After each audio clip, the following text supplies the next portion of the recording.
Petrus Agung kecil dengan nama China Lee Chongyan. Hidup dari keluarga yang sederhana dan mengajarkan untuk bagaimana mengucap syukur dalam segala keadaan. Dan dari situlah bertumbuhnya Petrus Agung Purnomo. Hidup melayani Tuhan dan memiliki emak Susana yang jadi pendoa setia. Setiap kali papa pelayanan, emak selalu jadi pendoa. Mendoakan setiap kali papa pergi kemanapun. Dan bahkan sampai papa berkembang dari gereja yang kecil menjadi gereja yang besar dengan jemaat yang begitu banyak, emak tetap setia mendoakan papa. Dan papa tidak memiliki perasaan yang begitu bangga setiap kali di atas mimbar, tapi justru roh takut akan Tuhan itu yang sangat kuat.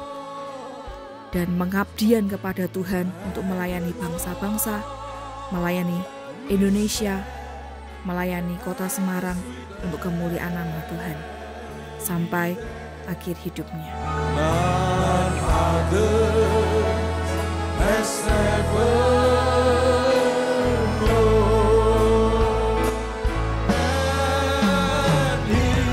Orang bertanya, apa yang paling kamu kenang dari seorang Petrus Agung?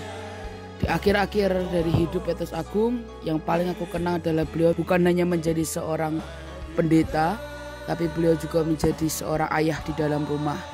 Beliau menjadi orang di mana dia bisa mendengarkan semua cerita anak-anak, menjadi ayah yang menyenangkan, menjadi ayah yang bisa diajak bercanda, tapi bisa satu sisi menjadi ayah yang mengajari kita dan memastikan kita ada dalam destiny kita. Di akhir dari hidup beliau yang paling saya ingat adalah dia menyisakan sebuah figur bapak yang paling sejati, bapak yang mencintai kita apa adanya. Ini adalah seorang ayah yang berbeda karena pinjam kamar Kes dan Erik selama 6 bulan dan malah dikasih hadiah ucapan thank you. Dan itu adalah sosok seorang papa yang berbeda, sangat lovely, sangat perhatian dan sangat humble. Dan papa belum sempat melihat punya cucu yang ajaib, namanya Jet Raphael Peterson, tumbuh dengan sangat ajaib, pintar, cerdas, ganteng, dan luar biasa. Dan hari ini Kes sedang hamil anak kedua, dan kita lihat nanti akan jadi seperti apa. Di iPad Papi terakhir, catatan tanggal 13 Maret 2016 jam 16.46.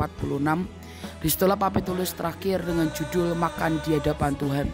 Sejujurnya selama itu saya tidak pernah mengerti apa yang Papi maksud, tapi hari-hari ini Tuhan bukakan sangat banyak.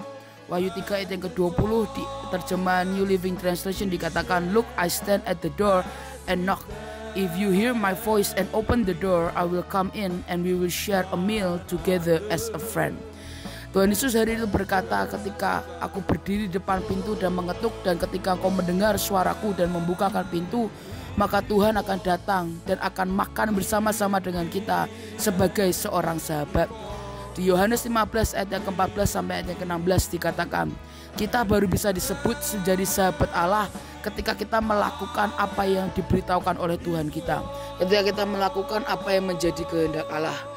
Kita mencintai apa yang Tuhan cintai, kita membenci apa yang Tuhan benci.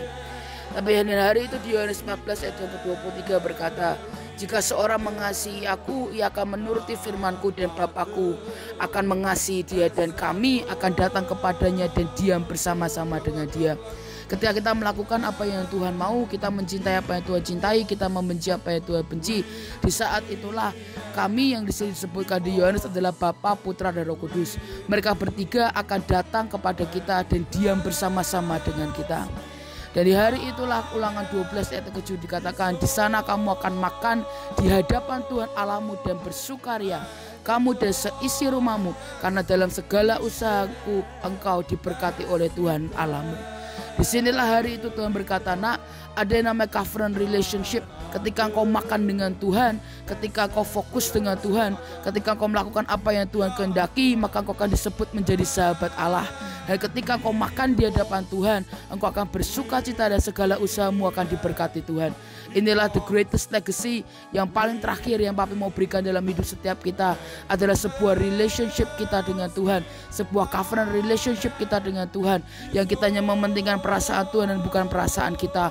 Kita mementingkan melakukan kehendak Tuhan dan bukan kehendak kita. Kita lebih memilih Dia dibandingkan apapun juga yang di dunia ini.